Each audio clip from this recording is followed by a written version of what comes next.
Realize we're jumping in towards the end.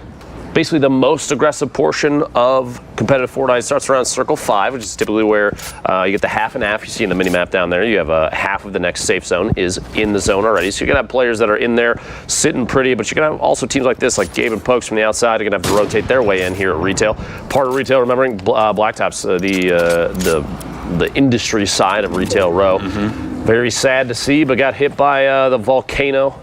Majority of those shops. And you have to think, too, for those people when they want to do grocery shopping, where do they go now? They'd probably get them imported or something. I'm not sure of the economic situation in Fortnite. Just jobs. Being an opportunity. What a setup. Juju failed to cover the right side as they were building up, and they actually got themselves trapped underneath their own ramp. So it was one of those like, oh, I got trapped. I'm fine. Just kidding. Gabe shows up out of nowhere, puts the wall down, takes the trap, wins that little 1v1, beaming. Those players, they drop very calm approach there from Gabe as well, right? Like, you could just tell Gabe had that thing mapped out, knew exactly what he wanted to do, executed it to a T. And here we're taking a look now over Retail Row. Lots of players still going to be left standing here in this lobby. We have 27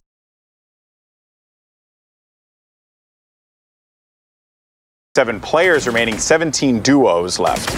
Well, if you notice that the far east side, by the way, albino, rest in peace. The far east side of the safe zone, there's a crate that dropped. They're right down there. Gabe's looking down at it for just a second. Somebody did pick up something there. Could be a rocket launcher, which means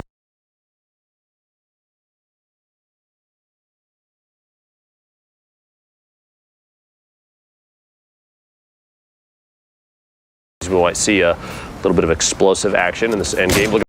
Pokes and Gabe got to rotate as soon as they possibly can. You're also going to have some ballers down low, but here we go. The Storm now going to continue to move. I really want to know what those players were able to pick up from that crate, if it'll even factor into this game. And then you also have some players starting to tunnel or pre-tunnel their way out, right? So guys like Mad Attack that actually have a launch pad that they will be able to use as soon as they need it, and that was actually, again, right, just players preparing for those moments and preparing for this end game. It's so imperative to have this kind of preparation, right, especially as a duo, because you got to be able to talk to one another and plan out what this attack is going to be. But now we got Gabe once again on your screen, did find a player right next to him, and also one's going to be above him, and he's not even aware of his surroundings. Man, doing the Skull Trooper skin, no justice there. Ends up getting the L for that one, and Gabe is just going to continue to follow through with some more pressure and more eliminations. And there you can see what it's all about, what these players are playing for, the points. You get that 11 through 15, 3 points. Get 2 more points, 6 through 10. 2 through 5 get you an additional 2, and then 3 points for the Victory Royale. And Pokes, well, they're trying to just get that Victory Royale because the game that they're building up right now, 18 points. And if they win, they can come out with a 28-point game if it keeps going like this. Crazy stuff here. Absolutely insane. Like you said, 18 elims at this point is kind of on the entire map.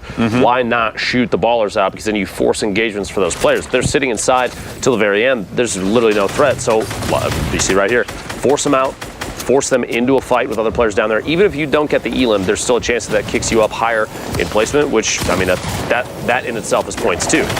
Shots from above, land player goes down. Can't pick it up.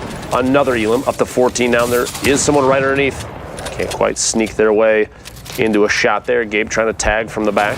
That was a clever chase there as well, Lupo. I don't know if you noticed there, but, recognize, like, hey, can I get this pick? I can't. Okay, let me just disengage, reposition so that I can get back into the action. Finds a player in front of him. That was Sparkles who goes down. Another one as well, and just has to take ownership of the wall. Manages to get the wall replaced and will get control of it and finds that player as he comes out. That's going to leave it with just 4 duos remaining. And you see 2 of them up in the sky. They just have to pick them off, swat them like flies if possible. Players actually going in for the challenge, dropping the poison traps as well, Lupo. That is a really smart play. Ellen Monkey, no, sir. You will not be able to stand in this game. And it's going to be Ruckshot and Karma. But wait a minute, Gabe falls down. And now now it goes into a 1v1v1. What looked good here for Gabe and Pokes has now gone south very quickly. It all comes down to Pokes, but Pokes takes out Ruik's shot. There's now going to be a 1v1. One person left right below Pokes.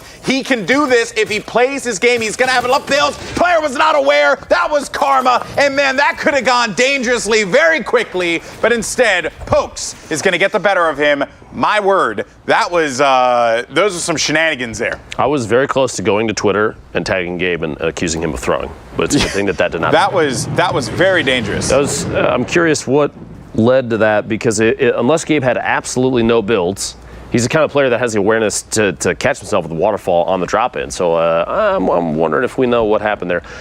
Meanwhile, okay, Bizzle, one of the most consistent players we've seen, paired with DMO. This is a lethal duo. Indeed. On top of that, look at the loadout. Bizzle's inventory, gold AR, purple pump shotgun, purple compact SMG, a gold heavy sniper.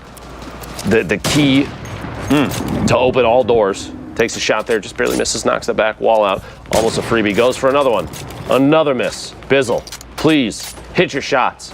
6 minis. No health, brother. Enough HP and shield to last quite a while here.